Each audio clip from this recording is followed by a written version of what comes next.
Westwood One presents America at Night. Here's your host, McGraw Milhaven. All right, we are back in the hot seat. Thanks for letting me take a couple of days off. Thanks to everybody who helped fill in. And let's move on. Coming up in hour number 3, of course, we got open phones.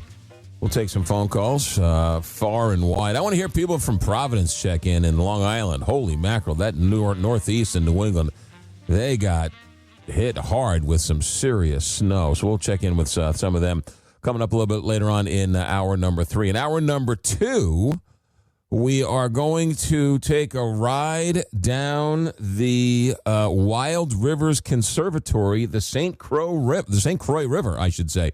It's on the border of Wisconsin and Minnesota. It's a national park as part of our 250th anniversary of the great country. We're going to check in with the St. Croix National Park. That's in hour number 2. This first hour, though, because we were off last week, we weren't allowed to debut what I think is considered the best legal analyst in the country. I've seen legal analysts on all the TV shows, all the radio shows. I think my guy is the best, not just because he's my guy, but because he is the best. He is a former White House staff assistant lawyer for the Ford administration and a St. Louis University law professor, and one heck of a nice gentleman. Greg Willard, welcome to America at Night. Well, McGraw, great to be with you. And with that introduction, I think I'm just going to sit back and you can keep talking like that for the hour. Good to be with you. I butchered your Ford administration. You were a staff attorney. Is that what you were with the Ford administration?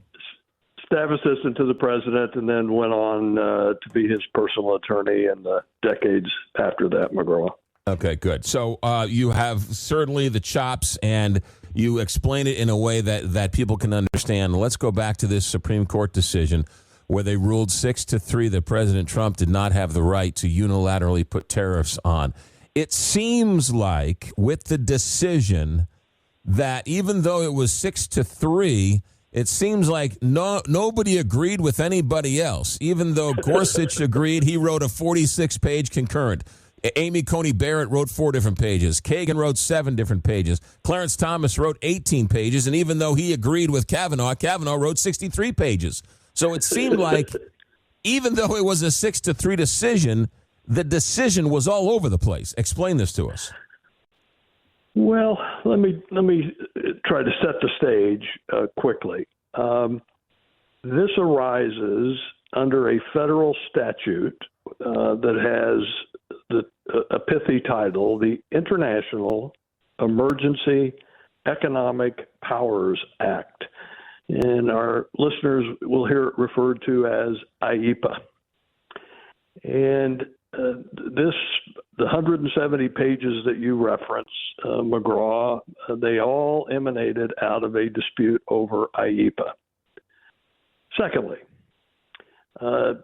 it's always bad form to contradict the host, so bear with me while I contradict the host. Yes. A dirty, dark secret about this tariff decision is on a fundamental point, the decision was 9-0. Let me say that again. On a fundamental point, all 9 justices agreed, period. Then it began to split out. There was 6-3, and we can talk about that. And then within the 6 and within the 3, there were differences in reasoning. Let me touch on the 9-0. Under our Constitution, as we all learned in 8th grade civics class, we have 3 branches of government: the Congress, the President, and the judiciary. In Article 1, the Congress was given a whole batch of powers. Article 2, the President is given a batch of powers, but not nearly as robust as the Congress. And then in Article 3, the judiciary has even a smaller toolkit. 9 justices, all 9, agree.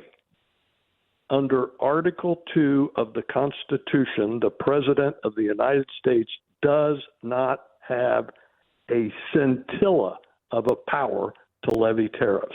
None. Every justice last week agreed with that proposition that under Article 2 of the Constitution, the president does not have the power to levy tariffs. We then turn over to Article 1, and guess what, McGraw? Article 1, Section 8, which lays out the powers of the Congress, guess what the first one is? The power Congress to levy taxes and tariffs. Right. Right there. What happened then was in 1977 with IEPA, Congress, as it has done certainly since World War II, Congress gave certain emergency powers under IEPA to the Congress. Said another way, Congress delegated to the president under IEPA certain of Congress's powers. President Trump last year read IEPA to empower him to levy tariffs in any amount on any country for any length of time. That's how he and his administration understood the grant of these emergency powers to the presidents under IEPA. Obviously, people disagreed with that, but I'll just stop right there. But that's how we got to where we were Thursday night before this decision came down. That's how we got there. But again, just to make the point clear, we're not talking about the Supreme Court saying, "Oh, Mr. President, as president, you don't have this power," and somehow that's controversial. Well, it's not controversial. 9-0, a president does not have plenary power to levy tariffs. The question is, under IEPA, did Congress give the presidents, plural, their tariff power to the extent that President Trump sought to deploy it over the last roughly 12 months, McGraw? Hold that thought, Greg Willard. I want to take a break. I want to have plenty of time to get to segment 2 and segment 3. Greg Willard with us, legal analyst, St. Louis University Law School professor, and the best at the business at explaining it to you and me. Stay right there. America at Night, back in a moment. America at Night with McGraw Milhaven, where the nation comes to talk.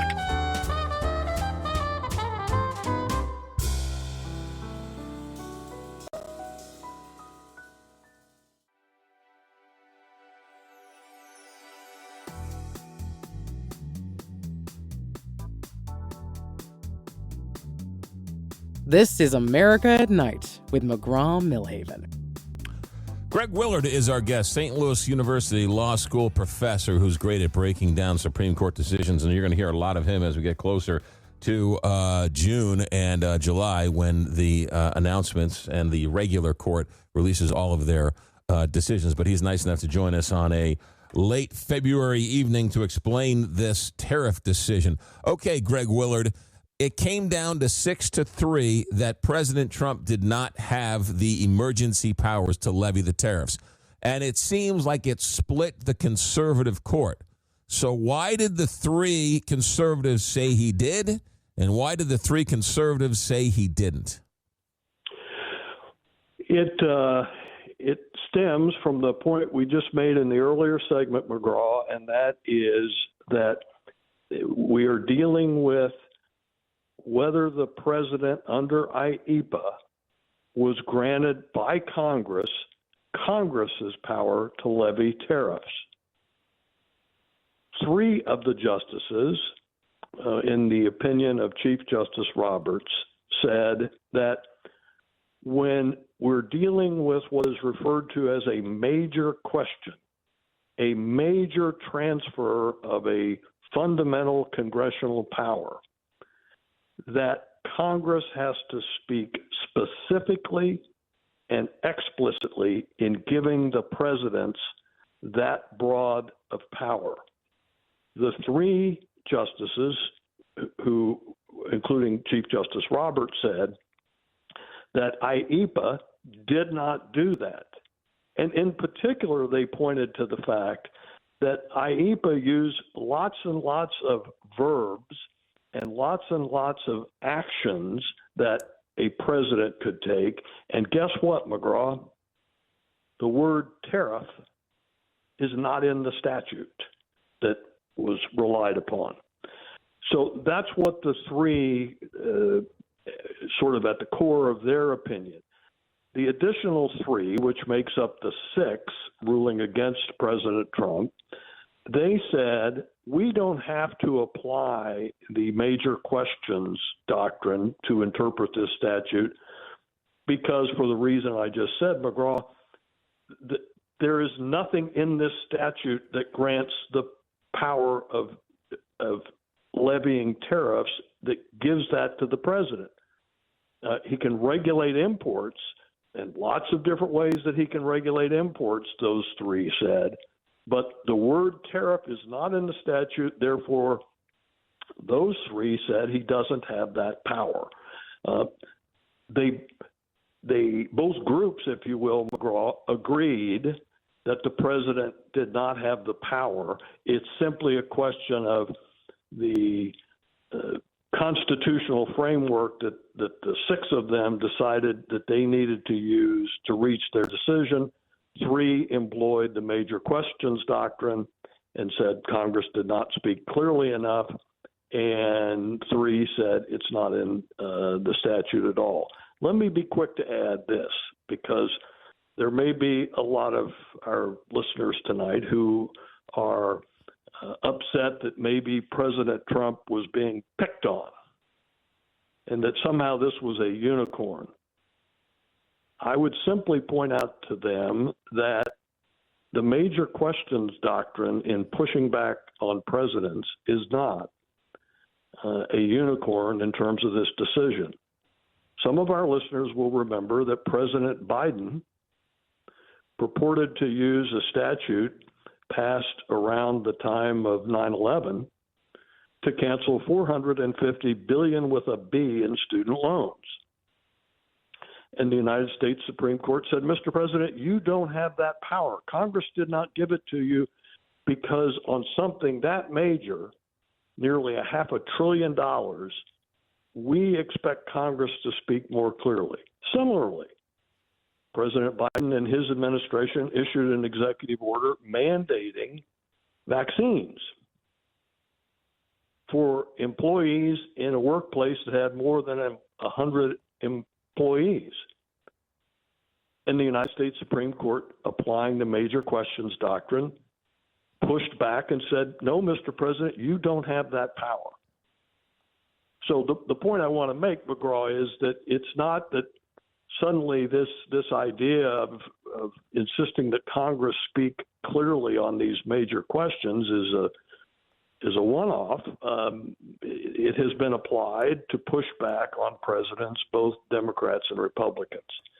And finally, the three in dissent, Justices Thomas, Alito, and Kavanaugh, they read the statute and they interpreted the statute to say, well, the word tariff isn't in there, but when you look at all of the language and the context, and especially since we're dealing with foreign affairs, we think that we can infer that the word tariff and the grant of a tariff power is in there, and therefore we think President Trump's emergency tariffs under IEPA were authorized and granted to him by the Congress under IEPA, and therefore we three dissenters disagree with the six, and we think President Trump should be allowed to go forward with these tariffs. The upshot is he will not be allowed to go forward with these tariffs under IEPA. As we heard over the weekend past, he's attempting to sort of fill in the gaps with other statutes and tariff authorities. But as far as his ability to continue this tariff regime under IEPA, it is graveyard dead. Yeah, very similar to the way Biden tried to use other statutes to sort of forgive student loan debt after the Supreme Court shut them down. I got about 3 minutes here, and then I have to take another break. Greg Willard, for a contextualist and an originalist, Thomas, Alito, and Kavanaugh sure did twist themselves to be a contortionist to somehow find a right in that statute to give it to him that he could levy tariffs, because they're originalists. So I would think if it's not in the text, it's not in the text. What happened? Well, you would be very welcome in the chambers of Justice Neil Gorsuch, because among other points that he made in his, I think, 46-page concurring opinion, he pointed out just that, in that, and he sort of threw it right back at those three justices and how they have very strictly interpreted statutory language, and in the school of Justice Scalia. And Justice Gorsuch said, look, the word tariff is not in this IEPA. It's not there. And the three dissenters did not disagree with that. What they said instead was that, as I said a moment ago, that, well, tariffs can be inferred in the context of this statute, and Justice Kavanaugh made a big point that since we're talking about foreign affairs and foreign policy, that the scale ought to be tipped in favor of deeming Congress to have given a grant to the president. But you make a good point, and Justice Gorsuch would concur loudly with you this evening, that in terms of a strict textualist approach, a lot, if not most of our listeners would have a hard time getting there if they just read the words of the IEPA statute, McGraw. With that being said, the three liberal justices who gave Biden the pass on the student loan were quick to then not give Trump the pass on the tariffs. So, right, they're as dirty as the other side. Well, there was more than a little bit of, figuratively, McGraw, that your daughter Emerson on the playground may observe from time to time, back and forth over that very point. Hold that thought. Greg Willard, legal analyst, also a St. Louis University Law School professor, great at breaking down all this stuff. What is this major questions doctrine, and what's ahead for the Supreme Court? Stay right there. More to get to. America at Night, back in a moment. You're listening to America at Night with McGraw Milhaven.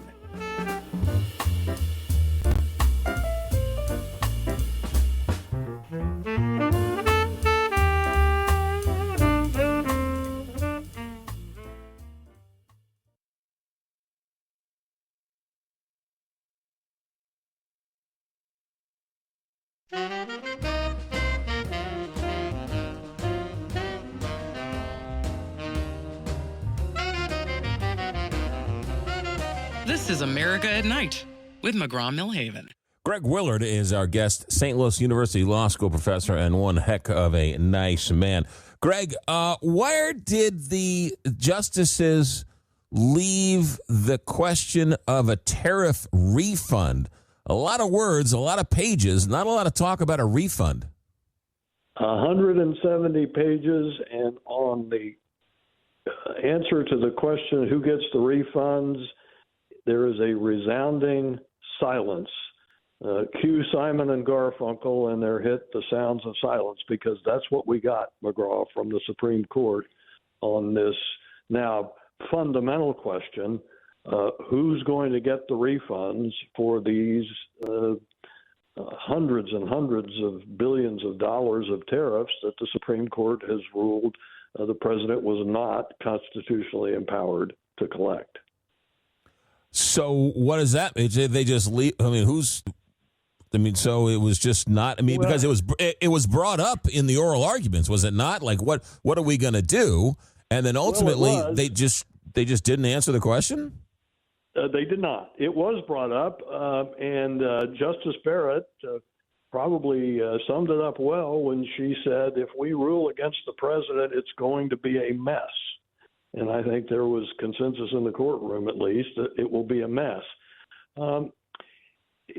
I guess let me make a flip comment on a non-flip subject, but the flip comment is there will be several thousand lawyers in the United States for the next many years who are going to be praising the heavens, McGraw, that they went to law school because of what's about to ensue with this decision.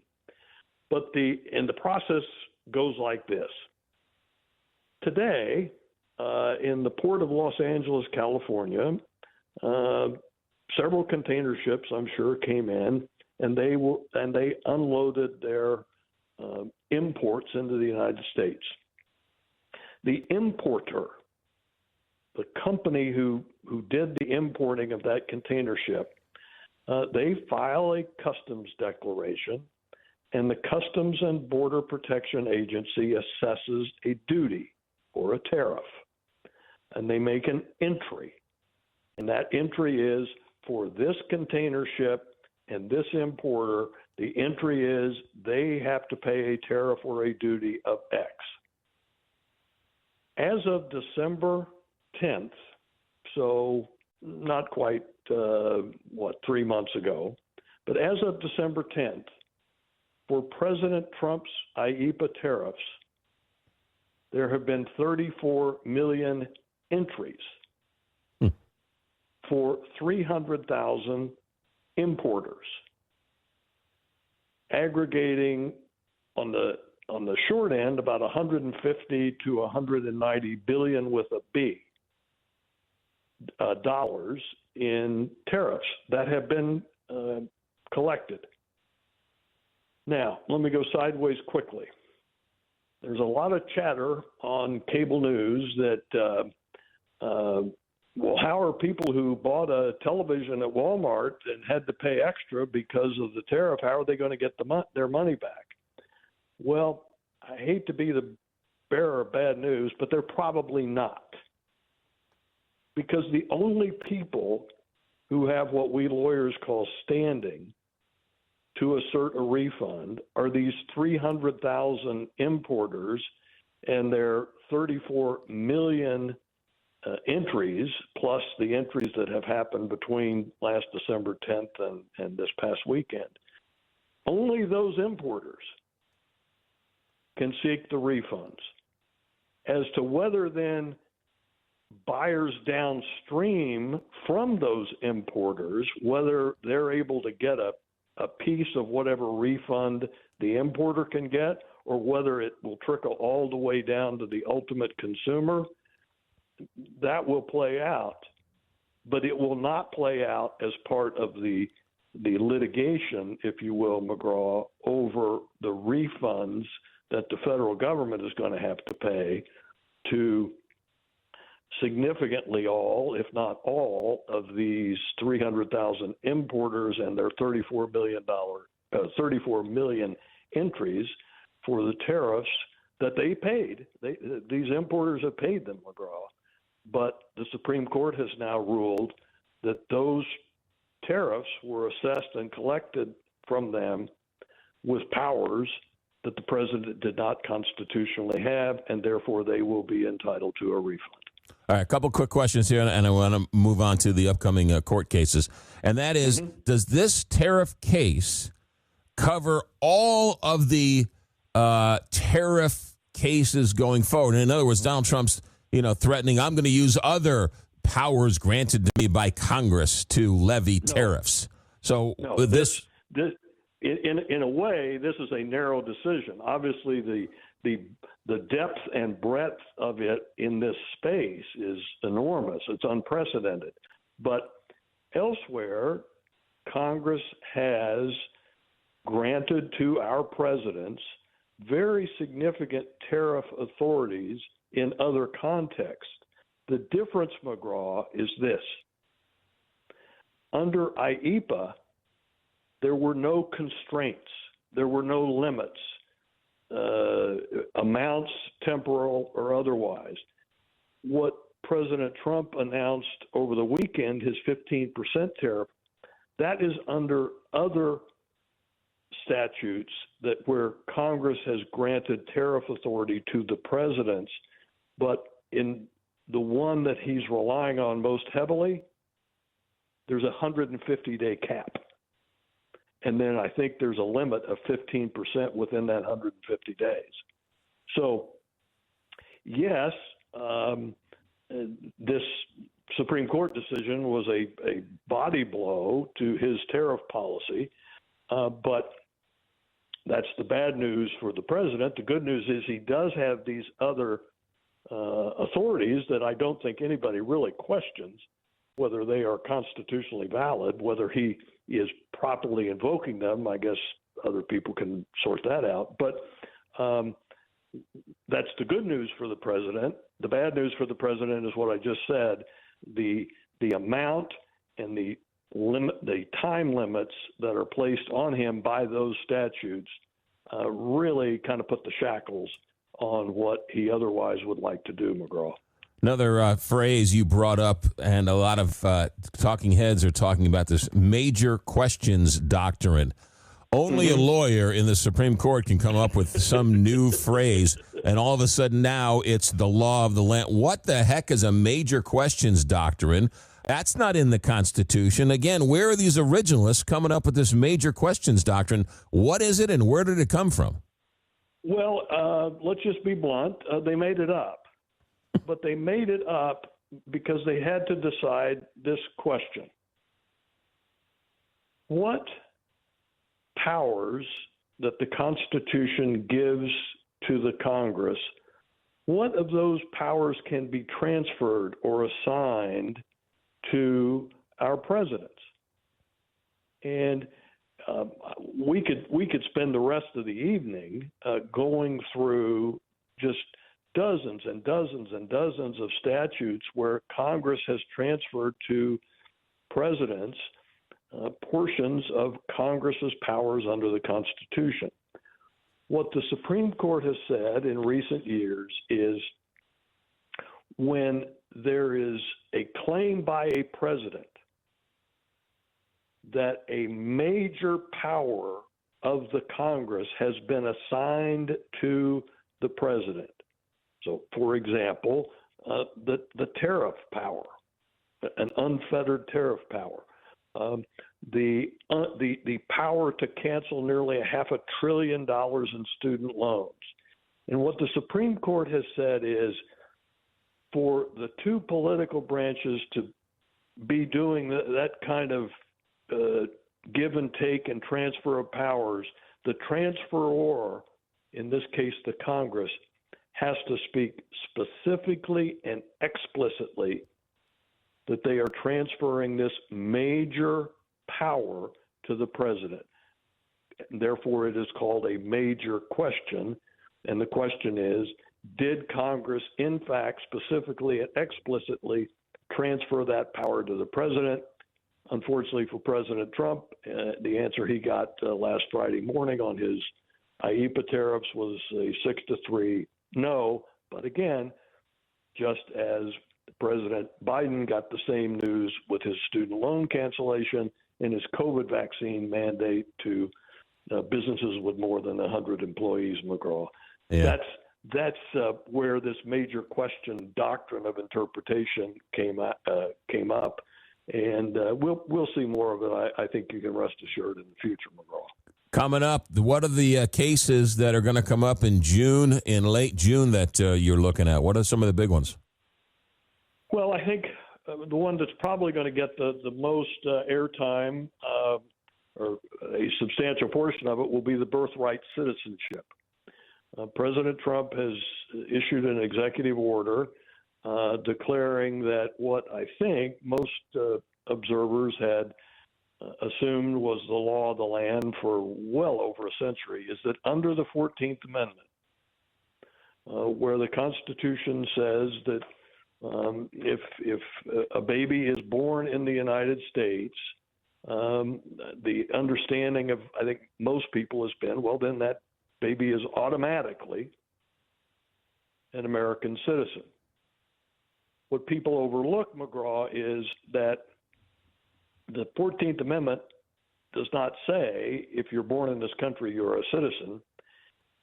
There's an important clause in there, and that's what the fight is all about. And the fight is, it says born in, the means born in the United States, and the phrase is, and subject to the jurisdiction thereof. Quick example.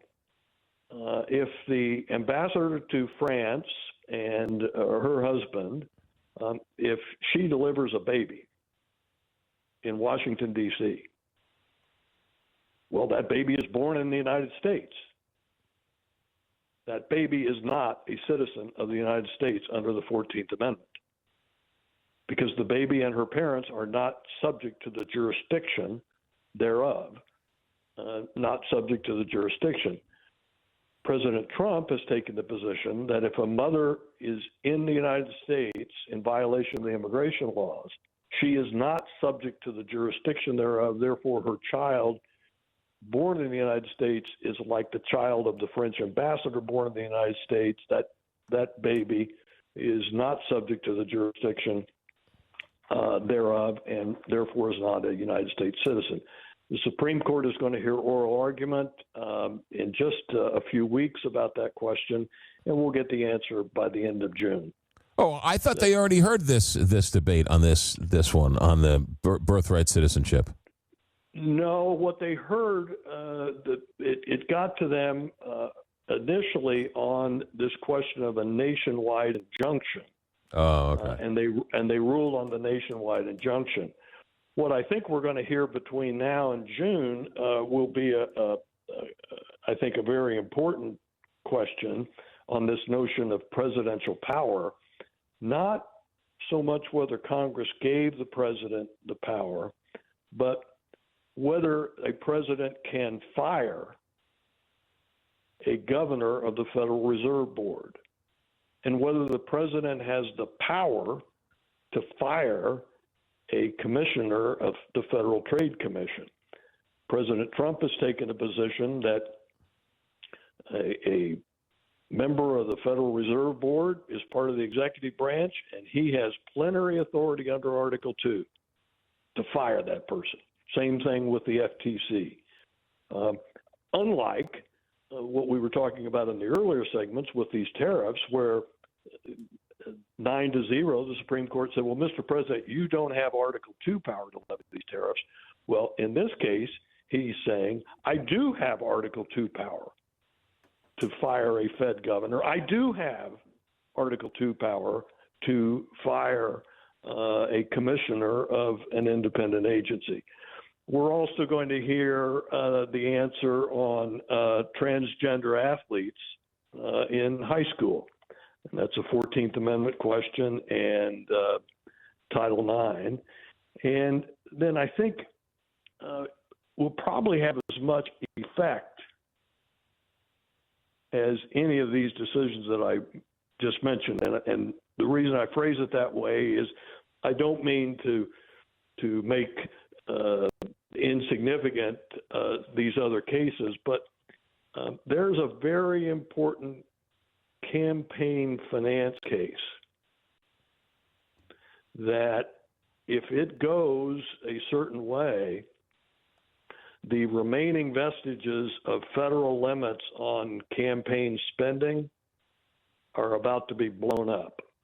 And if any of our listeners doubts the impact of money and big money on federal campaigns, if this case goes the way that many are hoping that it goes and takes off the remaining shackles, federal shackles on spending, as the saying goes, you ain't seen nothing yet in terms of the magnitude of campaign spending that is going to be foisted on the American people, McGraw. Oh, boy. Well, thanks for that. Thanks for that nice little nugget of cheer as we get ready.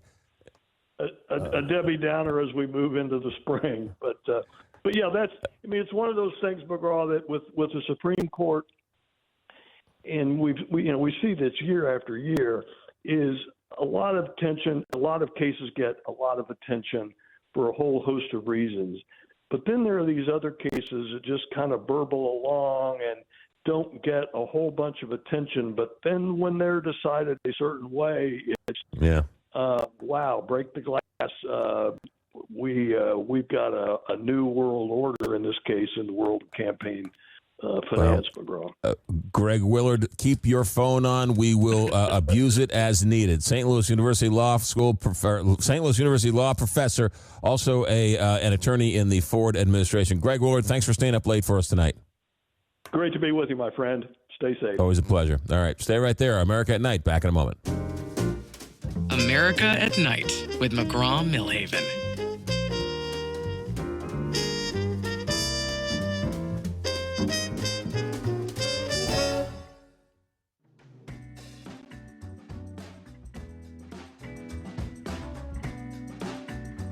Hey, next hour we're going to talk about the National Park Night, Tuesday night. The St. Croix National Scenic Riverway is the national park that is on tap. So stay tuned for that. Also, text messages, phone calls, 1-844-2-McGraw. That's 1-844-262-47. Excuse me. Whoa, that came out of nowhere. 1-844-262-4729. I apologize. 1-844-262-4729. I can sneeze with the best of them. I'll leave you with this. Jim from Oregon. Hey, McGraw, I'm still in the warm afterglow of Olympic hockey. We have a lot of Canadians listening. It was a great game. Two whimsical thoughts. I wish the sports bars in Portland could have been open. That would have been a lot of fun. Yeah.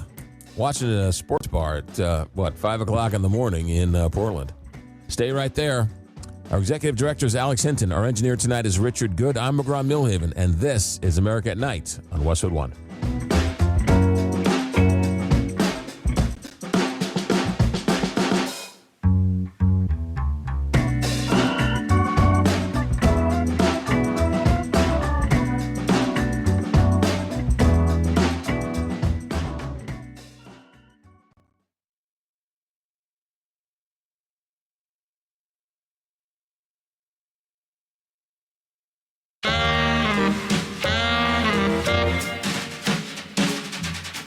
Westwood One presents America at Night. Here's your host, McGraw Milhaven. Happy birthday, America. It's our 250th anniversary, and in honor of that, all year long, we are going to pick national parks on a semi-regular basis and talk to the people who are involved with those parks and tell us about them and find out more, because we know the big ones, but we don't know a lot of the smaller ones or the lesser-known ones, if you will. Let's welcome in Matt Poppleton, Executive Director of the Wild Rivers Conservatory. Matt, welcome to America at Night. Thank you. Good evening. Nice to meet you. So tell us about the Wild Rivers Conservancy. What is that? Wild Rivers Conservancy is the official nonprofit partner to the St. Croix National Scenic Riverway, which is a riverway national park, 255 miles of the St. Croix River and Namakagon River, which flows through northwestern Wisconsin and eastern Minnesota. Is it safe to say one of the lesser-known national parks? Yeah, when you think of some of the big name Yosemite, Yellowstone national parks, the St. Croix National Scenic Riverway might not be at the top of that list, but it is a real national treasure that is nationally recognized, locally cherished in the St. Croix River Valley between Minnesota and Wisconsin. So take us through the history of the St. Croix National Scenic Riverway. How did it become a national park, and give us a little sense of why it's a national park? That's a great question, and it's really got an interesting history that includes our organization. So before we were Wild Rivers Conservancy, we were a group of volunteers in 1911 called the St. Croix River Improvement Association. Group of volunteers that saw something special with the St. Croix River and worked to steward the river, to protect it, water quality, fishing habitat, all of that. And then through the early part of the 20th century, you started seeing more and more dams across the nation, and the St. Croix River was no exception. And so the Wild and Scenic Rivers Act was introduced in 1968, and the St. Croix River Association was a large part of that effort. And the two champions that we had were Senator Mondale from Minnesota and Senator Gaylord Nelson from Wisconsin. And they really worked hard to push that the St. Croix was one of the first wild and scenic rivers designated in 1968. So only 8 rivers at that time. And a wild and scenic river has a federal organization that oversees it. So at the time, the National Park Service was in charge of protecting the St. Croix through that wild and scenic designation. So the national park, as it stands with the Riverway, has been in existence since 1968. And as a volunteer organization, we sort of paralleled that effort up until 2011, when the St. Croix River Association became the official friends group to the national park. And then 2021, we changed our name to be a little bit more expansive, to be Wild Rivers Conservancy. That includes the St. Croix and the Namakagon. And the Namakagon is the main tributary to the St. Croix there. So you mentioned it's on the border of Wisconsin and Minnesota, but how far is it from Minneapolis? Not far. I actually live in St. Paul. So my commute is about 45 minutes to our office that's in Osceola, Wisconsin. So to have this incredible national treasure that's only about 45 minutes to an hour away from a major metropolitan area like the Twin Cities is pretty remarkable. Yeah, no, it's pretty amazing. Okay, so now when you talk about a national park, a lot of people think of it as you certainly want to handle it with gloves, right, and be very, very careful. It's a very expensive piece of jewelry, and yet, so the St. Croix River, are you allowed to kayak on it? Are you allowed to swim in it? Are you allowed to camp on it? I mean, what are you allowed to do, and what are you allowed not to do? Oh, for sure. Well, it has such incredible recreational value. So it is definitely a park to enjoy and participate in. The wild and scenic designations are there to protect, that free-flowing condition.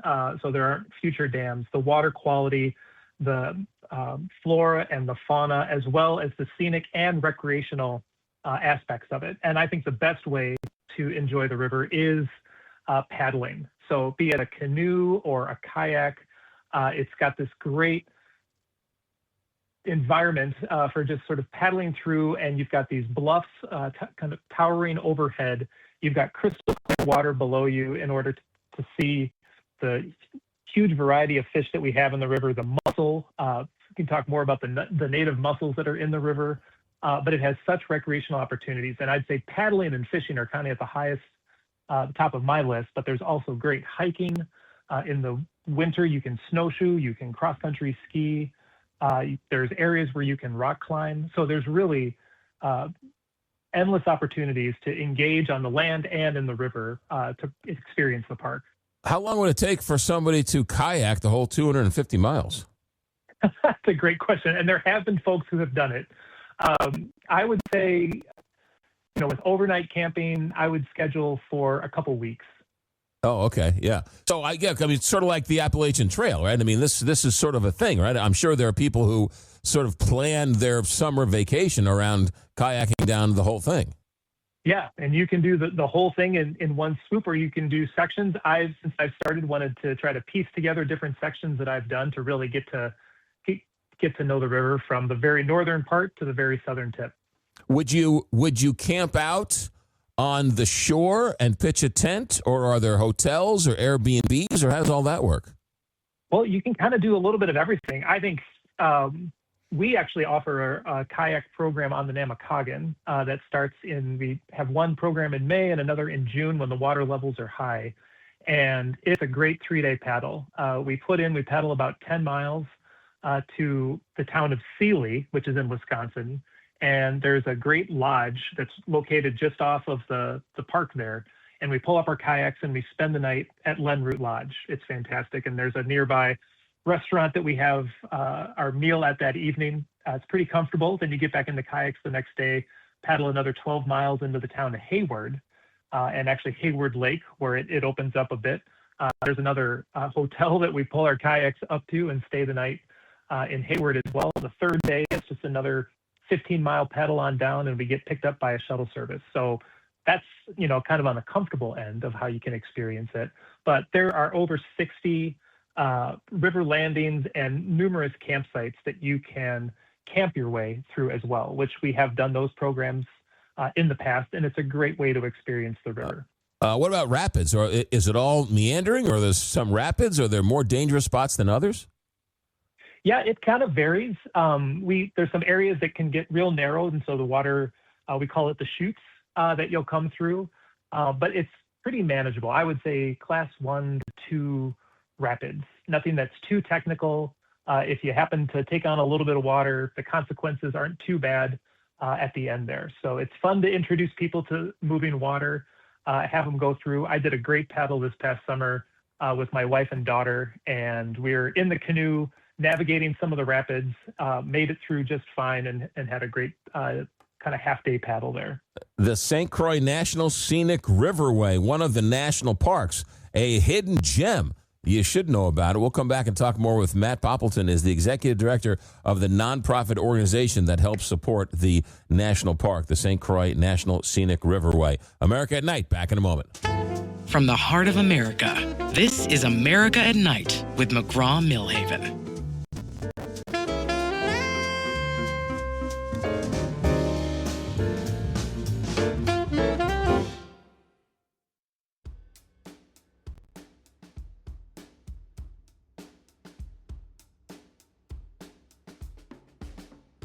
Coming to you from the heart of the nation, this is America at Night with McGraw Milhaven. All right, we're talking national parks because it's the 250th anniversary of this great country, and the national parks, one of our great gifts that we have given ourselves. And we, each and every week or so, we check in with a different national park. This week, the St. Croix National Scenic Riverway, and Matt Poppleton, executive director of the nonprofit group that supports the park, Wild Rivers Conservatory. Matt, how many people visit the park on any given year? Well, the number is actually increasing year over year. So the last estimates were about 900,000. So close to 1 million people are visiting the Riverway a year, which is pretty astounding. Talk about the fishing, because I know a lot of people, you mentioned the mussels, but talk about some of the fishing, and I'm sure that brings a lot of people to the river each and every year. It does. Actually, the Riverway has 111 species of fish.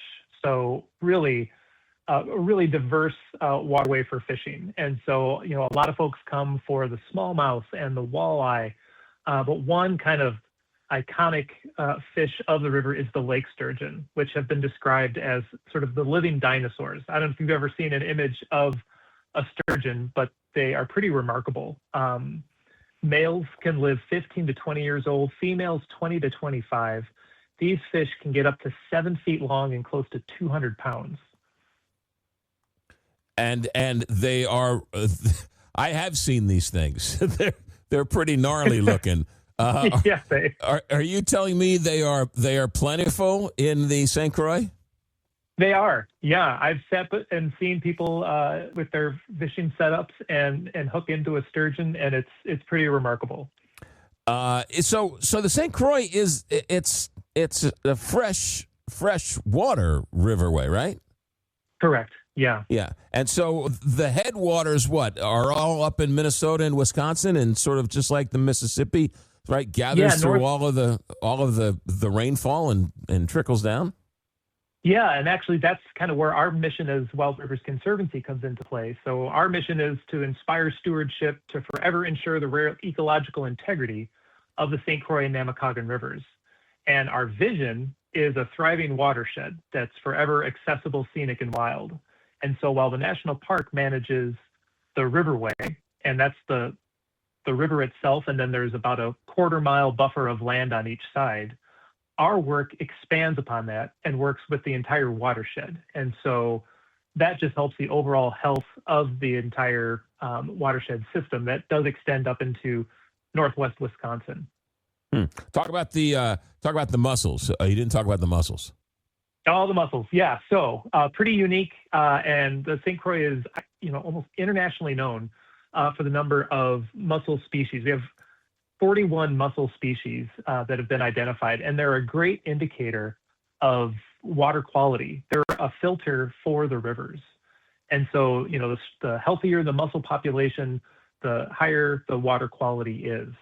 And a really cool project that we did this past summer with the National Park Service was to do an inventory of the mussels that were on the Namakagon. They've been able to do some studies on the St. Croix, but it had been decades since we had really known kind of what the mussel population was on the Namakagon. And so the biologists with the Park Service got out and they snorkeled about 100 miles of the Namakagon River over the course of the summer. And so you'd have these folks snorkeling.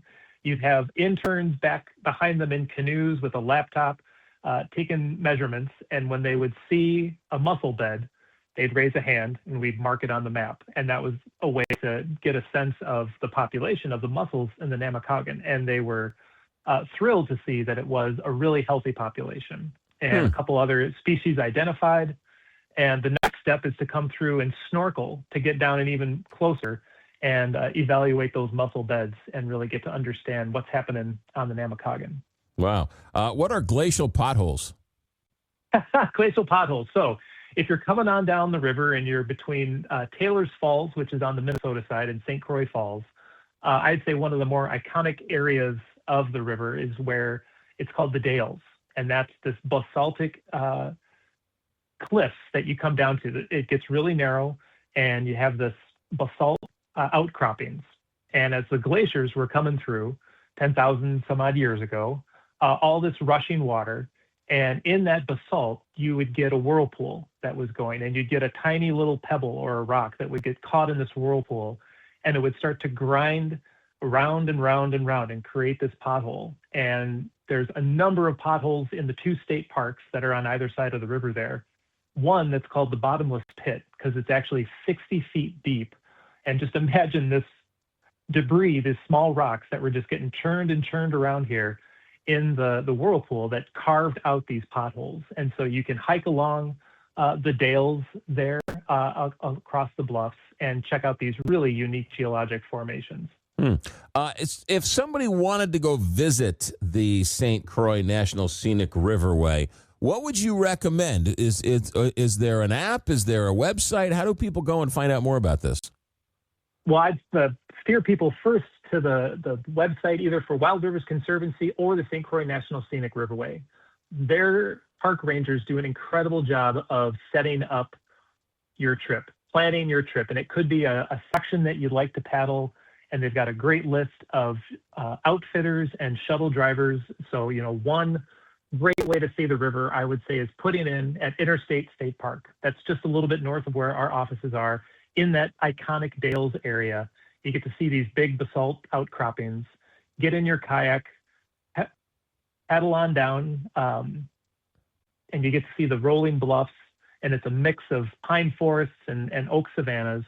And you can paddle in about 3 hours and get to what's called Osceola Landing, which is a national park landing there with great interpretive signs and rangers that are there. And you can then get a shuttle back up to your car that you parked at the state park. So if someone was coming here for the first time, I would take them on a paddle down from Interstate State Park down to Osceola Bluff. And then, of course, back in Taylor's Falls, you've got these great river towns. You can stop and get ice cream. You can stop over in Wisconsin for a classic Wisconsin Supper Club dinner and have a great day on the river.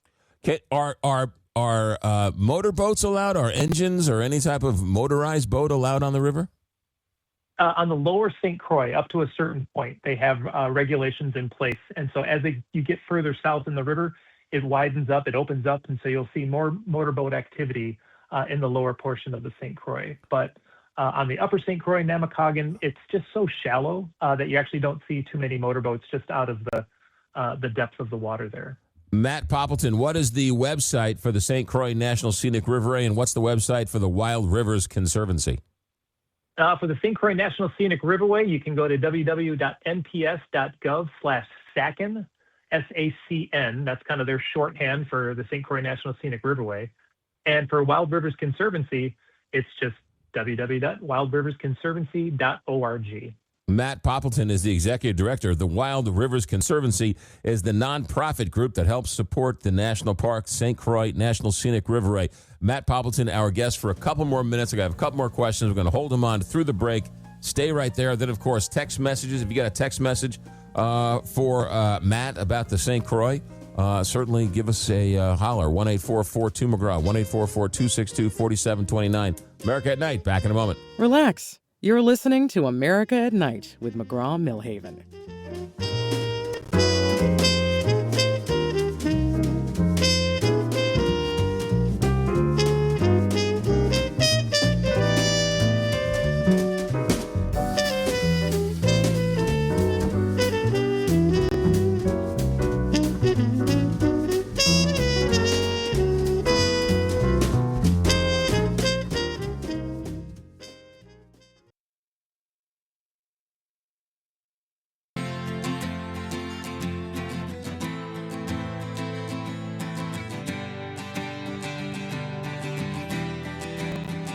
Let's take a stroll through the park on America at Night with McGraw Milhaven. Our 250th anniversary, the country, we are taking a look at some national parks. The St. Croix National Scenic Riverway. Matt Poppleton, executive director of the nonprofit agency that works in conjunction with the park, Wild Rivers Conservancy. Matt, I hate to tell you this, you're half hour into the show and you have buried the lead. You were talking about mussels and the lake sturgeons. You haven't once mentioned the trout fishing that is allowed on the river. Talk about that for a minute. Did everybody fly fishing on the river? Well, yeah, mostly on the Namakagon where there's trout fishing. And I'm looking forward to this summer. I've got a trip already booked with our most previous board chair, and he's a guide up on the Namakagon. And we're going to be doing some trout fishing this summer. So it's great brook trout fishing there on the Namakagon. Some of those cold water streams that are feeding into there are incredible. So looking forward to that. Are you gonna dry fly, or what are you gonna do? You gonna fly fish? Well, I'm gonna follow the lead from my guide and pay attention to him. There's no streamers. I'm not that I'm a very good fly fisherman, but I have fly fished in the past, if that's the correct grammar. And there's nothing more fun than catching a fish on a fly you tied. So sounds like a great place completely. to go. Yeah, well, great place to go and being get on away. the drift boat. Yeah, the guides, have the drift boats, and you're just standing there at the front bow, and you've just got such great visibility of the river. And again, it's so clear, you can just see all that's happening right below you. Even if you don't catch anything, it's an incredible experience. What about hunting? Is there any hunting going on around the area? There is. It's an interesting, it's kind of management, because you've got the Federal National Park Service, but then you've got two states, with their Department of Natural Resources, and so. It's one of the few national parks that does allow hunting within the park, and those regulations are managed and set by the state DNRs, but it is allowed. Yeah. What are you hunting? A deer, I'm assuming. Mostly? Primarily deer, yeah, and then some upland bird hunting is also popular. Oh. What about cross country skiing? Can you do any cross country skiing? Any trails for cross country? Oh, yeah, now you're speaking my language. There's lots of cross-country skiing. So there's a number of state parks that are also bordered along the Riverway. And so it's a great, mix of a national park along with state parks. And so this past December, I was out there at William O'Brien State Park, which has incredible cross-country ski trails out there with the family. We had a great time. And then just this past weekend up on the Namakagon is this, I don't know if you've heard of it down in St. Louis, but it's the American Birkebeiner Ski Race, which is a marathon ski event that they have through the state forest up there. And as you're skiing through, anywhere between 50 to 30 kilometers through the woods, you end by coming out on Hayward Lake. And so when you're on Hayward Lake, you're technically in the national park. So it's a great way to finish this big marathon event. You come on to Lake Hayward, you can ski across the lake, and you come into downtown Hayward, where there's 30,000 spectators cheering you on across the finish line. So that just wrapped up this past weekend. I got to participate and then cheer along a bunch of friends as well, and felt like I was, recreating and also doing my job as the ambassador of the park. This sounds like a great weekend. Matt, how did you get involved in all this? Well, at an early age, both my folks were school teachers. And so we had summers off and the privilege of being able to visit wilderness areas and national parks. And that just planted a seed in me to pursue a career that, connects people to the outdoors and inspires them to protect it. So I've been lucky to have a full 20-plus year career of working for different organizations in the business sector and the nonprofit sector that help connect people to the outdoors. And working with Wild Rivers Conservancy and the National Park Service has been a great way to continue that work and expand it throughout an area that it's super fun to explore and get to know even more. Yeah. The St. Croix National Scenic Riverway, and it's been a national park since what, the late 60s? Since 1968, yeah. And your organization got started in 1911 as a way to protect the waterway.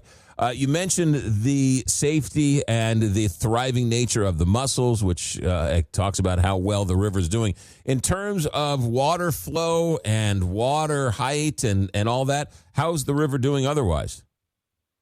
It's doing well. It can really depend on how much snowfall we get during the winter.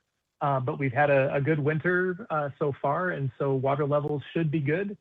There's just a few dams along the river that still exist, and those can fluctuate the water levels. But overall, the water levels are in good shape. I could imagine at least the bird watching, right? I can only imagine the eagles that are there now, I would think. Bald eagles, great blue heron, it's incredible. When we do those paddles on the Namakagon, it's like a bird show. You're just paddling down and you see bald eagles just kind of leapfrogging as you paddle on down the river. It's incredible. Yeah, it's some of those rivers, people are like, oh, there's an eagle. No, there's not one. There's 70 eagles, right? I mean, right. The Eagles have what a great story about the Eagles that have come back to such great numbers that when you do something like that, you see them all over the place. They're everywhere. Oh, yeah. Yep, it's very common. When I'm coming into work, I cross the St. Croix, I look to the north, takes my breath away, I look to the south, and oftentimes there's a bald eagle that's just flying right on down over the river there as well. Crazy stuff. Matt Poppleton, Executive Director of the Wild Rivers Conservancy. Okay, Matt, one more time.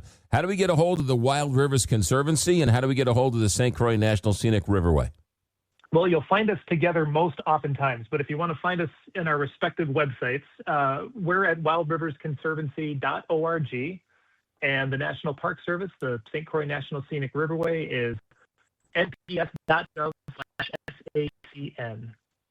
And if somebody wanted to think about taking a summer vacation, take a trip, wanted to find out more, wanted to plan a vacation or plan something on the river, what's the best way and what's the best website to sort of check that out?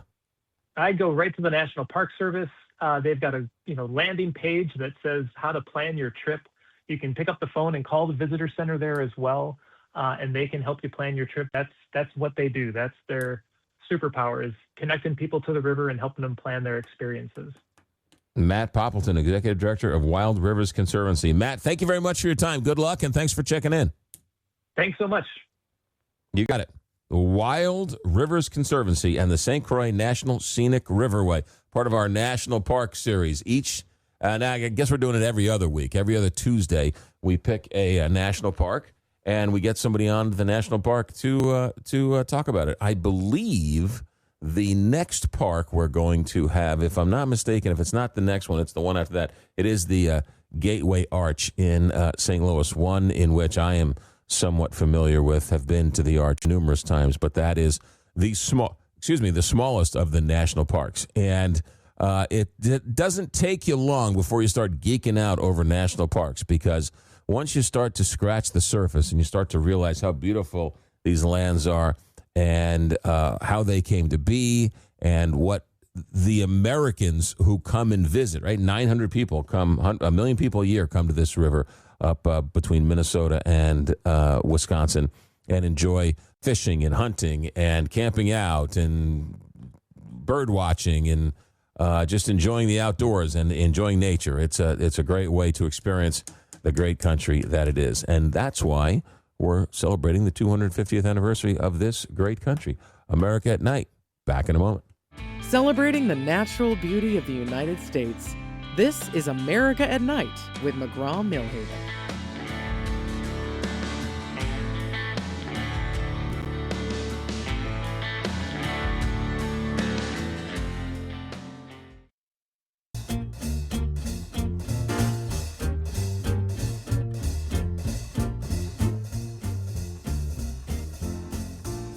Welcome to America at Night with McGraw Milhaven.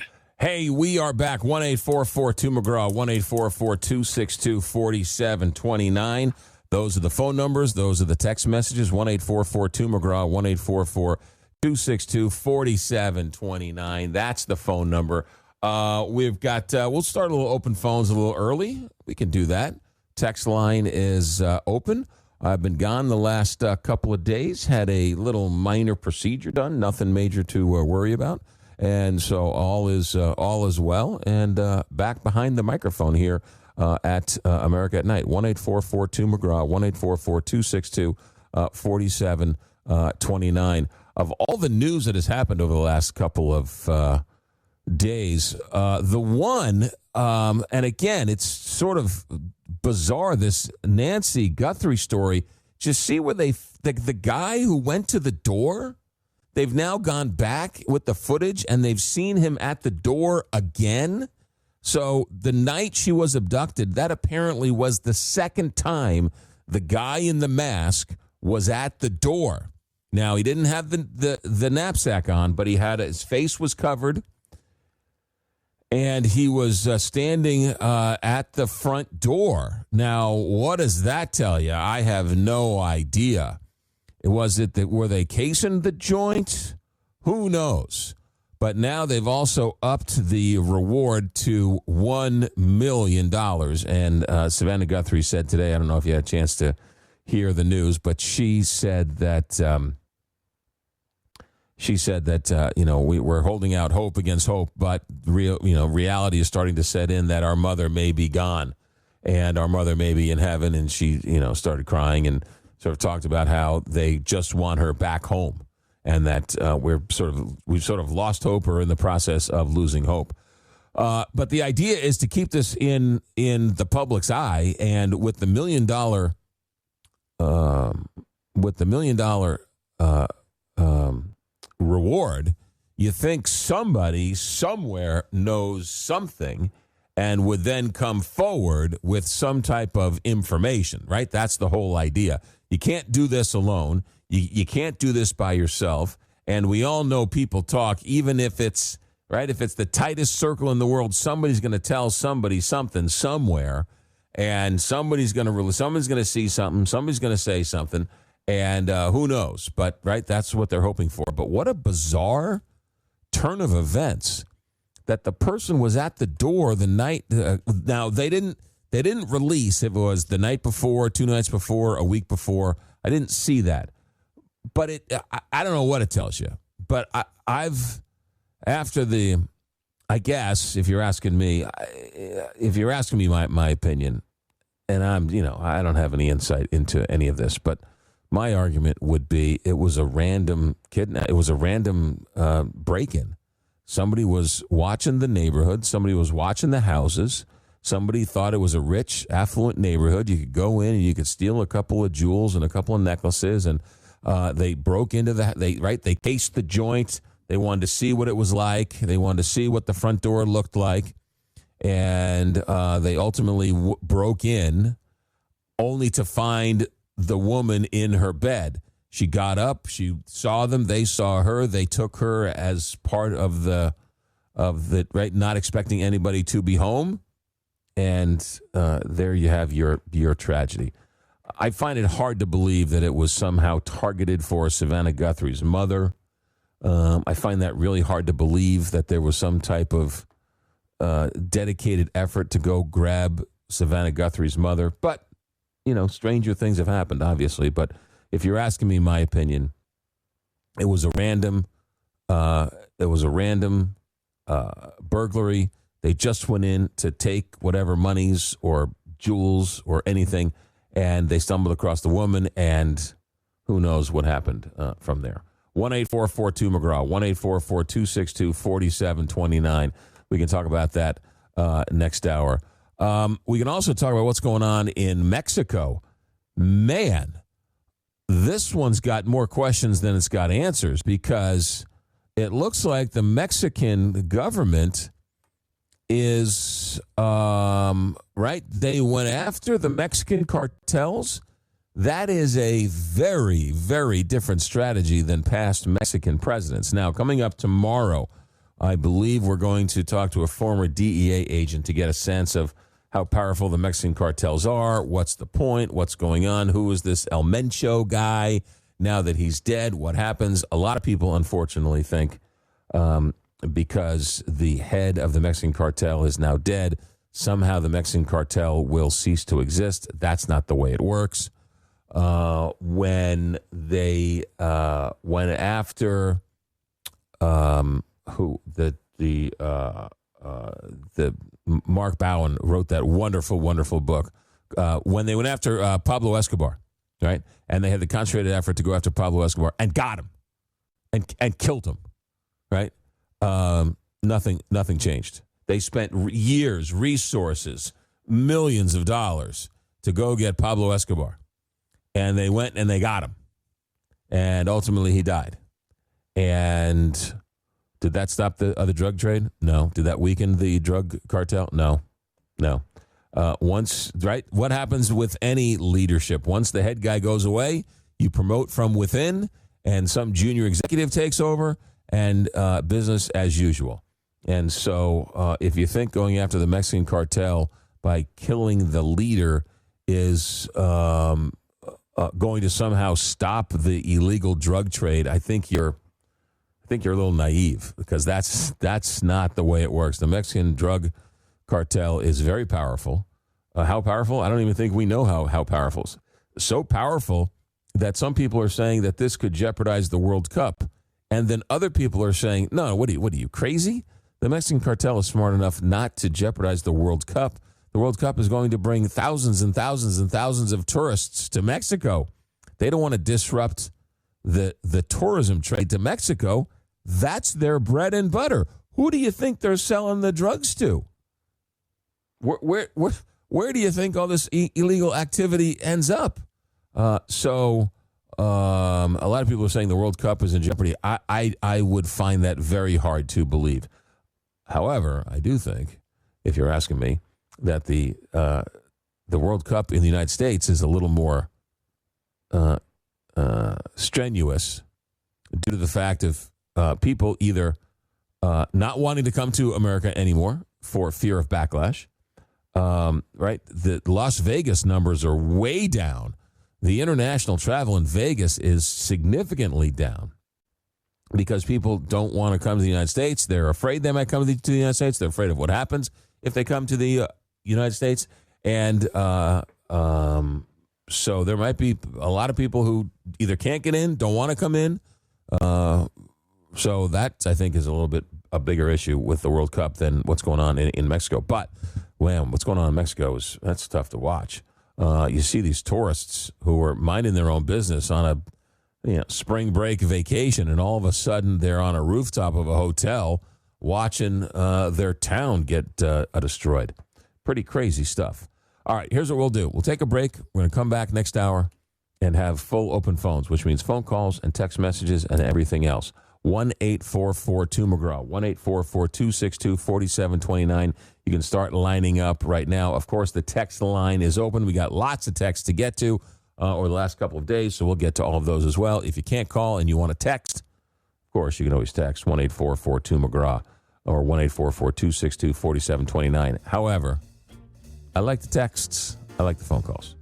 So we'll step aside. I'll stop talking, and we'll take some phone calls. Lots to get to. We have the Olympic hockey to get to, the Olympics overall, Major League Baseball, spring training's getting going, State of the Unions tonight. We got lots to get to. Stay right there. Our engineer tonight is Al Tinton. Our engineer is Richard Good. I'm McGraw Milhaven, and this is America at Night on Westwood One.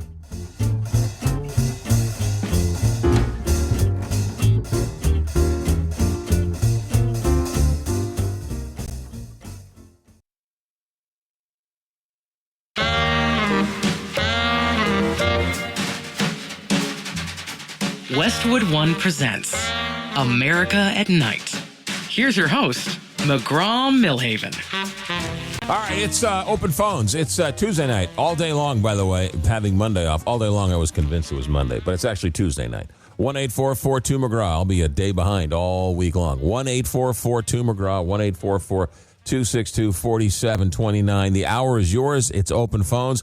I want to make a couple of comments about the hockey game, not necessarily the game itself, though we can certainly talk about the game, but the politics that is seeped in and around. Also, anybody see this story involving the British Oscars where Delroy Lindo and Michael B. Jordan took the stage and they were presenting, and somebody with Tourette syndrome who was actually part of one of the movies had some tics and started yelling some racial slurs with these tics. And this caused quite a bit of controversy, so we want to get into some of that as well. But, of course, I will reserve that for a little bit later. We want to certainly get to the phones and get to the text messages because this hour, I do all the talking in the first 2 hours, and then it's a chance for you guys and gals to chime in and tell me what you're thinking. 1-844-2-McGraw, 1-844-262-4729. Let's go to those phones. Gil in San Antonio, thanks for holding on. Welcome to America at Night. Welcome back. Thanks, sir. First of all, did you get preempted tonight? Oh, I'm sure I did. Yeah. Well, I mean, the nature of the beast, it is what it is. Okay, I thought you'd start this hour by saying my fellow Americans, but you didn't. but okay. Three things. Yes. Last week, there was a major upset by my Creighton Blue Jays at the University of Connecticut, the basketball game. You're a Cornhusker. I'm a Blue Jay. Yes. And I don't know if you noticed that or not. I think Creighton usually does very well with baseball, collegiate baseball. They host the College World Series, as I recall. But also, two things about topics from last week. John Hay, you had an author on, a historian, talking about John Hay. Yes. As it turned out, after my imprisonment in Mexico, my father was a collector of stamps and documents, and I had a State Department document that had been signed by John Hay. Oh, wow. And I donated it to the State Department for helping me when I was in my predicament in Mexico, number one. And there's a very famous place in the Philippines where I lived for a long time called Camp John Hay, and it is the summer residence of the American ambassador to the Philippines. Secondly, Jesse Jackson. Yes. You mentioned that he fathered a child out of wedlock. Mm-hmm. He was also fathered out of wedlock. I had almost had a business dealing with his half brother, a man by the name of Noah Robinson. Do you know the story of Noah Robinson? I do not. Noah Robinson was Jesse's half brother. He was married. His father was married to Mrs. Robinson, Noah Robinson. Noah Robinson amassed a great fortune. He was a graduate like Donald Trump of the University of Pennsylvania, Wharton School of Business.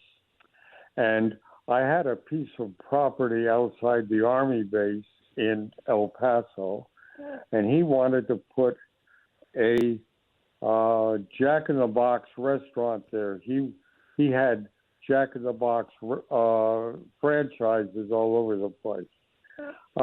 But he was arrested, charged with murder. Oh, my goodness. And got a life sentence. And he's still, I looked up on the internet, he's still alive. And when he reached his 70th birthday, he was released to live out his last few years in Chicago with his two daughters. Wow. But he was actually convicted. It was he. Well, took so out hold on a second. hit. So no one ever built the Jack in the Box then on your land? No. Yeah. No. Interesting. Yeah. When that's what right at the time he was arrested was when we were negotiating the deal. So that put the kibosh on that.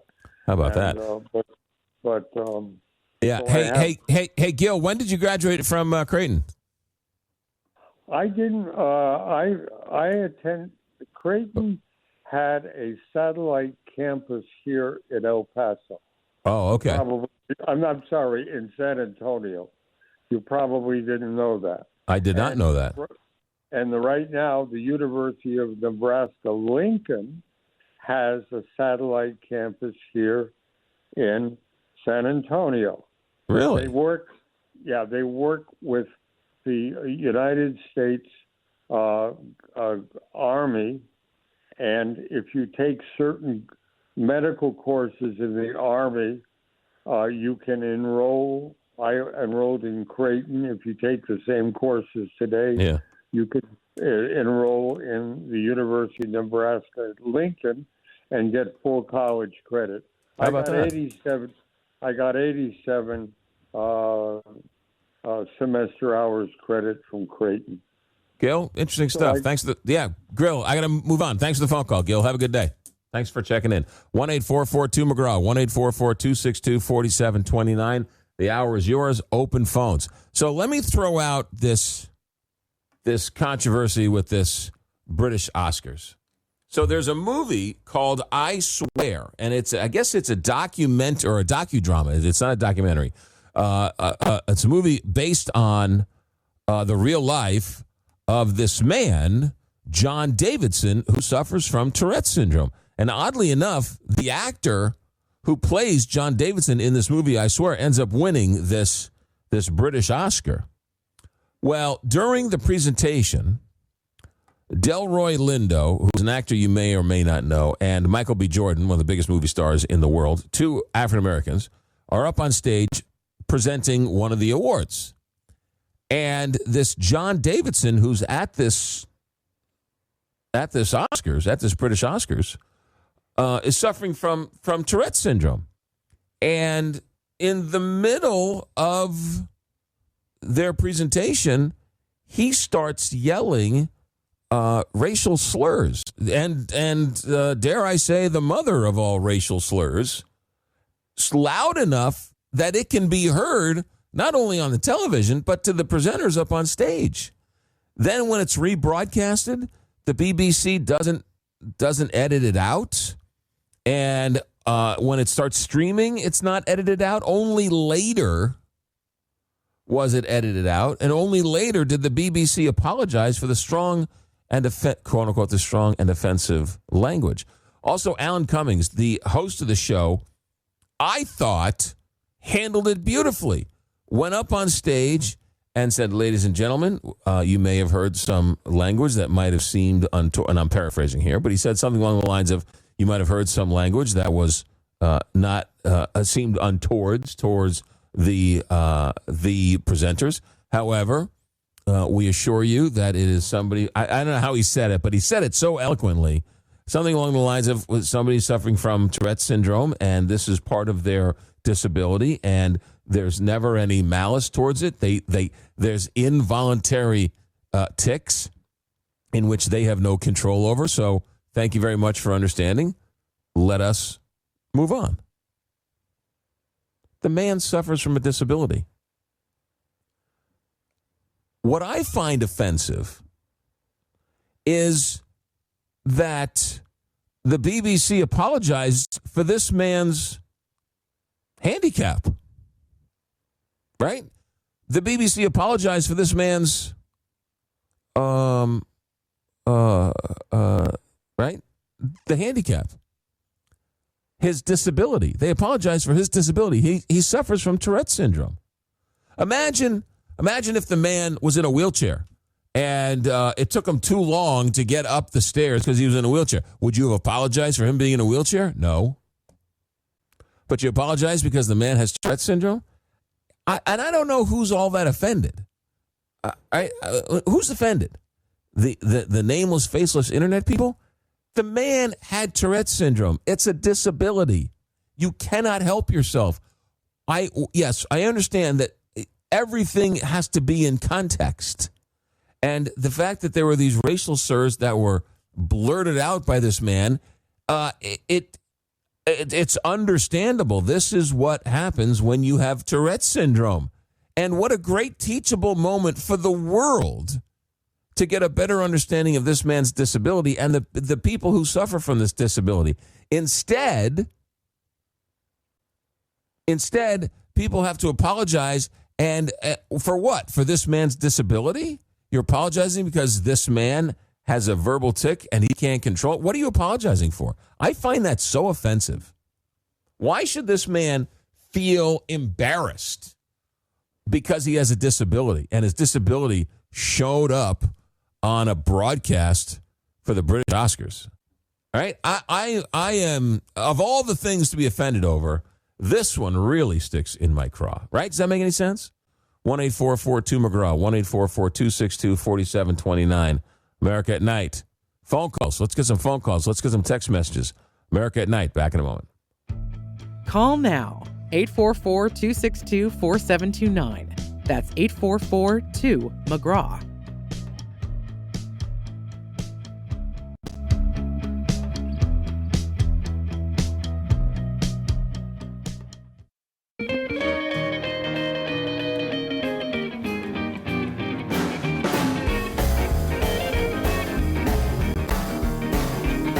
The floor is yours. Call or text 844-262-4729. That's 844-2-McGraw. All right. It's, 1-844-2-McGraw, just like the lady said, 1-844-262-4729. I want to chime in on this hockey game from Saturday, or I guess Sunday morning. First was the women. I watched quite a bit of that women's game, and that was exciting. And I don't know. I'm a casual hockey fan. I'm a casual hockey watcher. I just don't know a lot about hockey, but I like it. I don't know why I don't watch more of it. But Olympics, the whole thing. I found myself gravitating towards it. And so, congrats to the women who won on Friday. And then Sunday morning, I made sure I got up early so I could watch the game on Sunday morning. And I am certainly no expert, but it certainly seemed like Canada did everything right, and they really outskated the Americans, but they just couldn't put the puck in the net. And so ultimately it goes to overtime, and ultimately the United States scores and wins. And that Connor Hellenbeck, the goalie for the Americans, man, that guy deserves 2 gold medals. That guy was unbelievable. So, but it was a great game. The Americans win. As an American, I was thrilled. It was exciting. Also, the fact that it was the date. The last time Americans won the gold was from the 1980 Olympic hockey team on the same day. It was wonderful. And then, of course, it had to turn political. And I'm not going to, I don't defend everything Donald Trump does, and I don't defend everything Donald Trump says.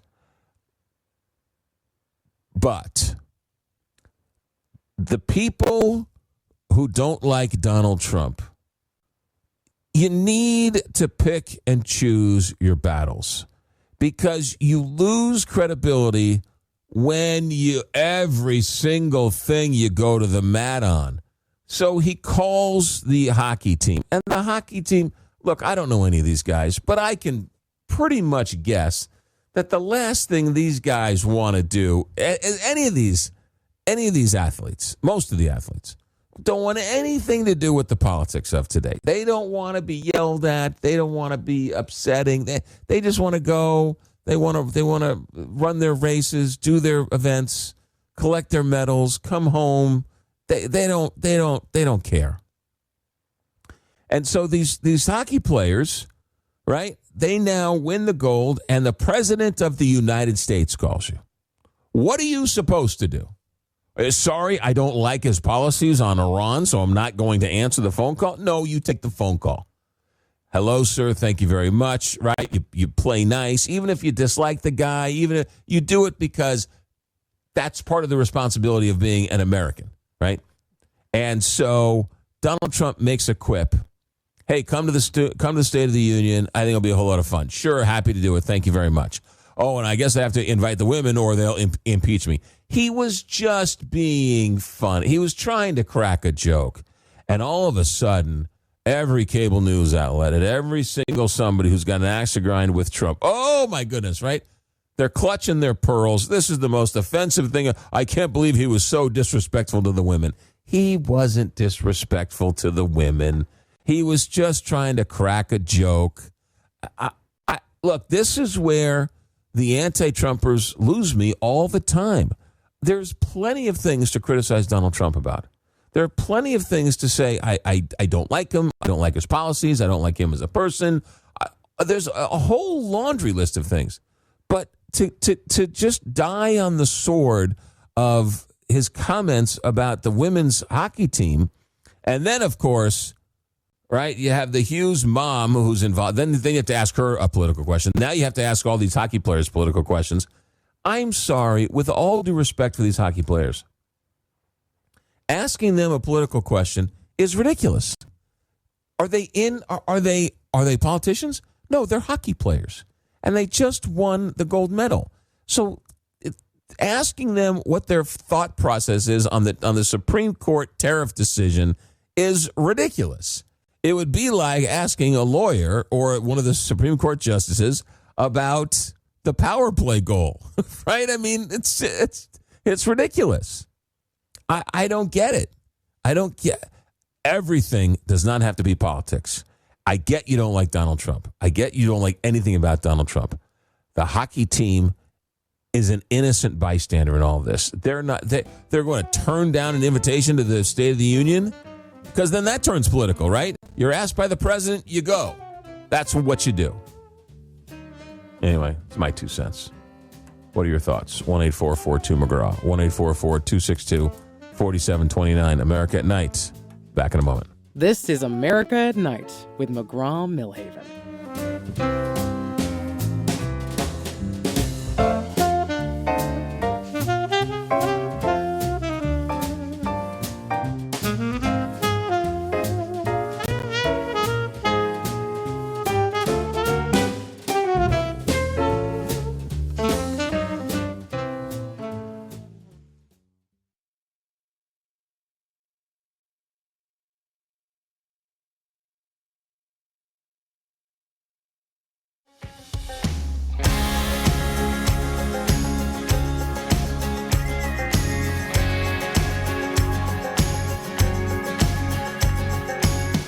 Text line is open.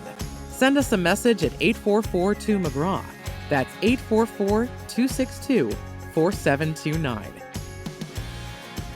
Yeah, that's the phone numbers. 1-844-2-McGraw. 1-844-262-4729. The State of the Union is over with. It is the longest State of the Union speech and the longest address to Congress ever. Donald Trump pulled off a rare double-double feat. Your thoughts on that? I watched most of it here in the background. I didn't get a chance to hear it. I'll read it tonight, and then we could, I guess, talk about it tomorrow. So if you are so inclined, 1-844-2-McGraw, 1-844-262-4729. People, the talking heads are spinning now, and they're spinning out of control. So it is what it is. Hey, if somebody knows anything about Bitcoin, give me a call, because there's a story in the news today that doesn't make any sense to me. 1-844-2-McGraw. Lots of things don't make sense to me. 1-844-2-McGraw, 1-844-262-4729.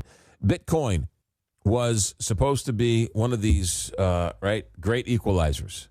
And that it can't be stolen because the blockchain, there's a record of it. No matter where it goes, it will always be.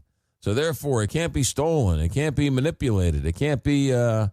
And then, of course, you hear people stealing people's Bitcoin.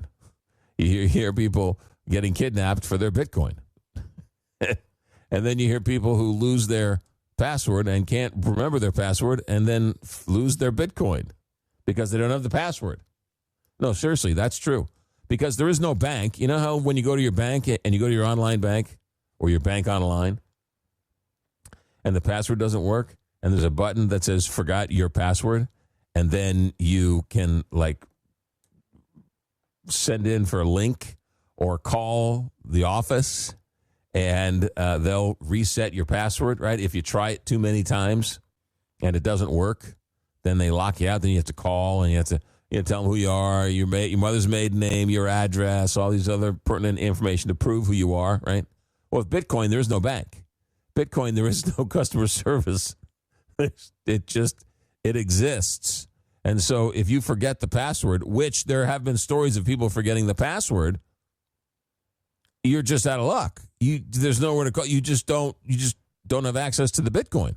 So if you bought it for a penny and it's now $160,000, or what is it now, $60,000, just $65,000, you don't. Sorry. Then comes this story that, and maybe somebody out there understands this, but it's really very confusing. Apparently, Anthropic, right? Is it Anthropic was the one that noticed, or was it ByteDance? Might have been ByteDance. ByteDance was the company. Yeah, it was ByteDance. So ByteDance apparently helped somebody in Iran with a $1.7 billion Bitcoin transaction. Okay. So, and then people are all up in arms. How dare you? How dare you help this money go to some Iranian that'll end up in the hands of terrorists? Well, isn't that the whole idea of cryptocurrency? Isn't that why it's created? So that you can cross countries and cross borders, and there's no rules. It just exists. And so now we're shocked that somehow $1.7 billion of a cryptocurrency flowed in from Binance accounts to these Iranians. What did you want them to do? It's the purest form of an open market. And if drug dealers are using it to square their drug deals, and child sex rings are using it to pay off the coyotes, and the terrorists use it to pay off people to get what they need. That's what cryptocurrency is. That's why it exists. So I don't understand. I don't understand the controversy. Yeah. Binance, which was the guy was pardoned by Trump, I don't know, whenever it was, a couple months ago, right? He granted a pardon to the founder. The guy spent 4 months in federal prison for his role in the firm's crimes. And now the Pentagon's all upset with him because they violated something, but they're a cryptocurrency sort of clearinghouse. That's what they do. Doesn't make any sense to me. Tony in Montreal. Good evening. Welcome to America at Night. McGraw, how are you, man? I think that's a good take on cryptocurrency. As I say, I'm always listening, and then, I guess I want to talk about the twain shall never meet in the United States after I heard the Trump speech today, and then the Spamberger response. It's like you're talking about two different movies. Yeah. It's like you can't get the same guy watching the same movie with the same outlook. It's a love story on one side, and it's a horror story, and it's a Rorschach massacre. It's a Rorschach test. I hold up this image. What does it look like to you? It looks like a monkey. To me, it looks like a banana. It's the same thing. No, it's amazing. Maybe some of these guys down in Washington should start drinking some Moosehead. What do you think? You know my thoughts on Moosehead. The greatest beer I ever had was in Toronto at a bar, and it was a Moosehead. Well, maybe they would get some happiness to themselves, like maybe they can say, well. But more importantly, I want to talk to you about that hockey game. All right, go for it. I mean, your expertise. You call up the show every night and talk hockey, right? I mean, Canada did everything but win the game, right? Yeah, but you know what I say. the analogy for me is Marciano versus Jersey Joe Walcott. Jersey Joe was supposedly over the hill. He was, I believe, in his close to the end of his 30s, like 39 or close to 40, and Marciano was like 32, and he was at the peak of his game. And for 12 rounds, he just destroyed Marciano. He was running him around the ring and made him look like a rookie. And then in the 13th round, you see this lightning strike. It's a lightning bolt. I've seen that punch, and it ended the fight on one shot. He's the champ. He took a beating for 12 rounds, and he took him out on one punch. Yeah. Now, did the Americans beat us into the ground? No. They competed. They took advantage of their chances. We had our chances. We had a 5-on-3 with 8 minutes left. We did not score. But at the end of the day, if we fire 60 shots at your goalie and you fire 30 at our goalie and you score 2 goals and we score 1, to the spoils go the victor. And congratulations to the Americans, because they stuck it out and they played. And I thought, of course, it was an exciting game, super exciting. Texting my son every 3 seconds about what's going on.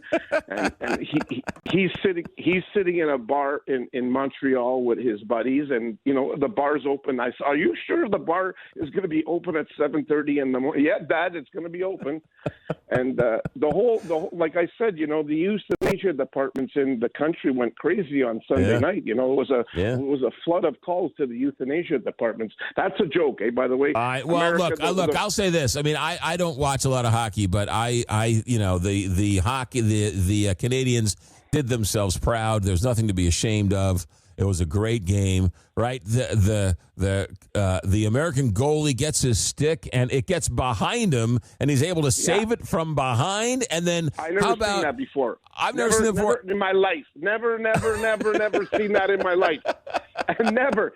You got to feel sorry for the Canadian guy that pushed the puck to the net, going, "Oh, I've got an open net. I'll just tap it in like a ping pong ball." No, bro, you got to smash that puck into the net. He saved it. He saved it behind him. Yeah, I mean, I've never seen that. And then how about the Canadian who hits 2 posts? He hits one post and then he hits the other post. I've never seen that either. Well, he's a superstar player, but I'm gonna just say this to you, okay? You're a pitcher, right?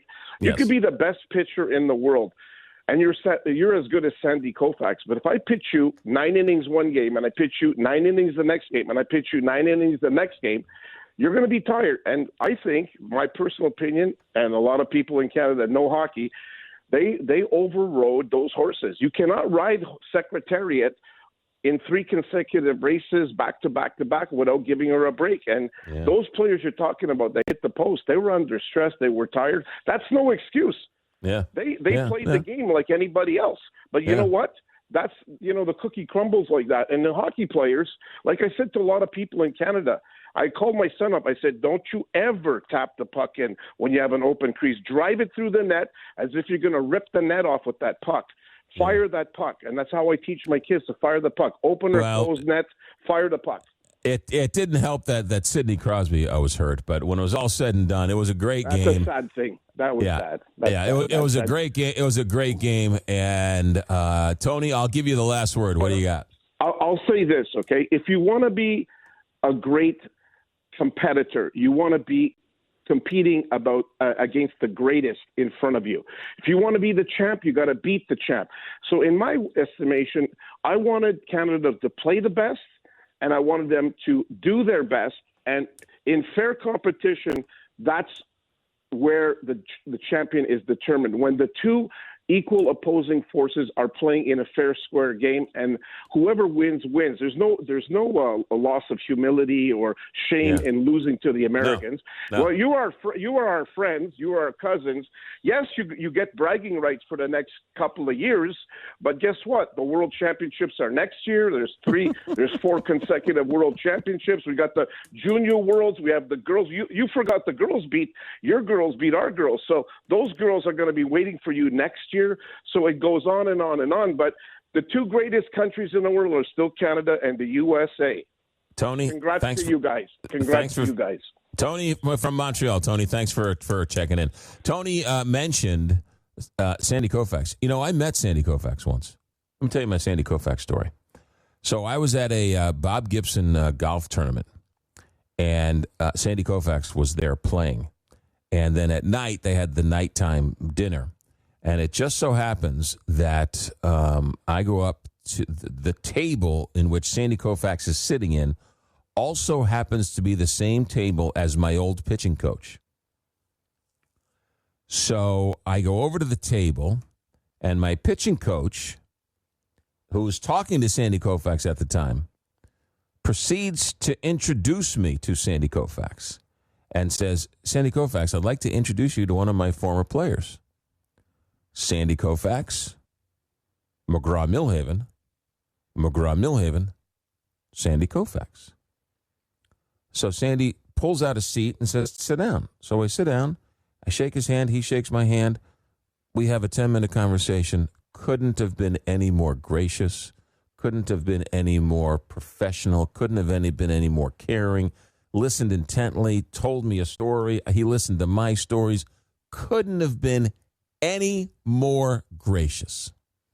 And so the name McGraw Milhaven, that's a mouthful, right? And would you blame somebody if meeting me for the first time and then 10 minutes later you forget my name, right? That happens 99.999% of the times, right? You meet me, have a nice conversation, like, what was that guy's name again? McGraw? Well, what's his first name, right?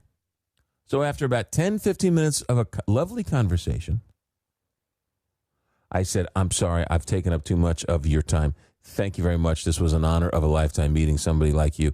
Thank you very much. And I put my hand out to shake his hand. And Sandy Koufax says, McGraw, the pleasure was all mine. Thank you very much. Now, how does one of the greatest pitchers of all time remember my name? How many golf tournaments has he been? How many times has somebody come up to him and bothered him at dinner or lunch or the car wash? And he's gracious every single time. And here he gets introduced to me. 10 minutes later, 15 minutes later, he still remembers my name to say, McGraw, it was a pleasure chatting with you. Have a nice night. That don't happen every day. Sandy Koufax, a true gentleman of the game. But again, right, that sticks with you for 100 years, right? Sandy Koufax meets a million people. He'll never remember that. But for me, it was a moment that'll last a lifetime. For Sandy Koufax, just another charity golf game. But he was nice enough and respectful enough to remember my name. It's pretty special. Anyway. 1-844-2-McGraw, 1-844-262-4729. America at Night. Back in a moment. Join the conversation. Call 844-2-McGraw. America at Night with McGraw Milhaven.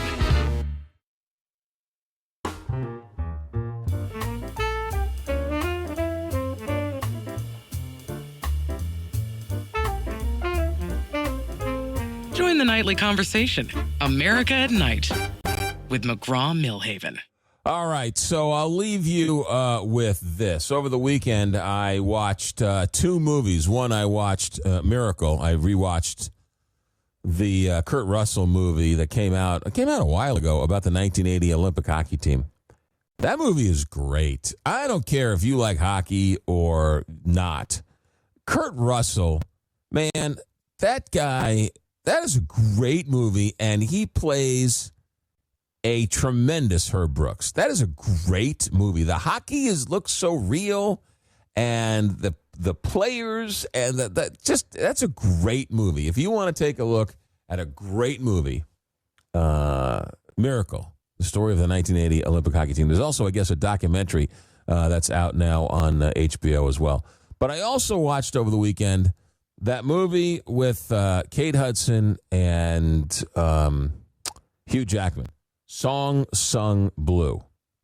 And I might be giving away a spoiler alert. So heads up for a second. But there's a scene in the movie.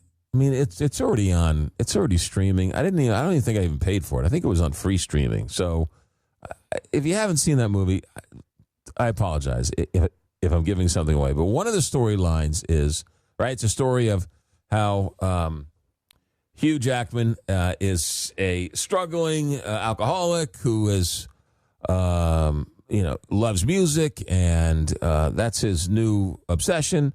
And he turns into some type of Neil Diamond tribute band, and he meets Kate Hudson, and they have this love affair and this romance. It's a wonderful movie, very nice movie.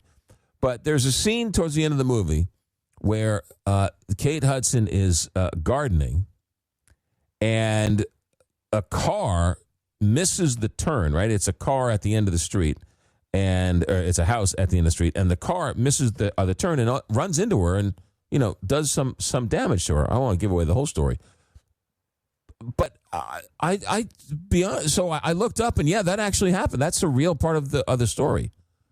I got to tell you, there have been homes and apartments that I have not rented because I've said, "Oh, wait, that's at the end of the street. Somebody misses the turn, they're going to be in our living room. I don't want to buy this home. I don't want to rent this home. I don't." And every time I did it, people laughing like, "Oh, like that's going to happen. Oh, like a plane's going to land in your house, right?" I have purposely not bought homes or apartments because of, hey, this is right here on the road. What's if somebody makes a wrong turn? All of a sudden, they're in our living room. And it turns out it happens. So I felt somewhat vindicated watching that movie. Song Sung Blue, it's a good movie. Check it out. Also Miracle with Kurt Russell. Check it out. 2 good movies. All right, we're done for the night. Thanks for putting up with us. Our executive director is Alex Hinton. Our engineer tonight is Richard Good. I'm McGraw Milhaven. We're back tomorrow night with a whole host of guests and shows and phone calls. This is America at Night on Westwood One. So long, everybody.